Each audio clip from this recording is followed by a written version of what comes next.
ఈ మధ్య food safety ఇన్స్పెక్షన్‌లో తేలింది ఏందంటే, బయట ఫుడ్ రెస్టారెంట్ ఎంత టాప్ రెస్టారెంట్ అయినా ఫుడ్ మాత్రం మంచిగా ఉంటలేదని. అయినంత వరకు బయట ఫుడ్ తగ్గించేసి ఇంట్లో వండుకొని తింటే బెటర్. సో అదే రెస్టారెంట్‌లో దొరికే టేస్టీ రెసిపీలు ఇంట్లో హెల్తీగా చేసుకోవచ్చు. ఇయాల నేను చేస్తున్నాను రెస్టారెంట్ స్టైల్ కరివేపాకు చికెన్ రోస్ట్. ఫస్ట్ నీట్‌గా వాష్ చేసుకున్న చికెన్‌లోకి 2 table spoon ginger garlic paste, ఉప్పు, కారం, పసుపు, కొంచెం pepper powder, tomato sauce add చేసుకొని నీట్‌గా కలుపుకొని ఒక 20 మినిట్స్ మ్యారినేషన్ చేసుకొని పక్కన పెట్టుకోండి.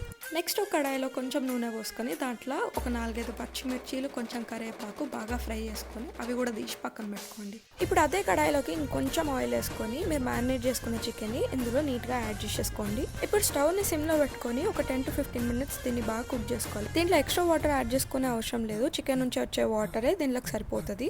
నేను వీడియోలో చూపించేటట్టు గ్రేవీ అంతా దగ్గరకు అయిపోయి చికెన్ బాగా ఫ్రై అయ్యేదాకా దీన్ని కుక్ చేసుకోవాలి. స్టార్టింగ్లో ఫ్రై చేసి పక్కన పెట్టుకున్న కరివేపాకు, పచ్చిమిర్చితో గార్నిష్ చేసుకొని నిమ్మకాయ పిండుకుంటే మన చికెన్ రెడీ అయిపోయినట్టే.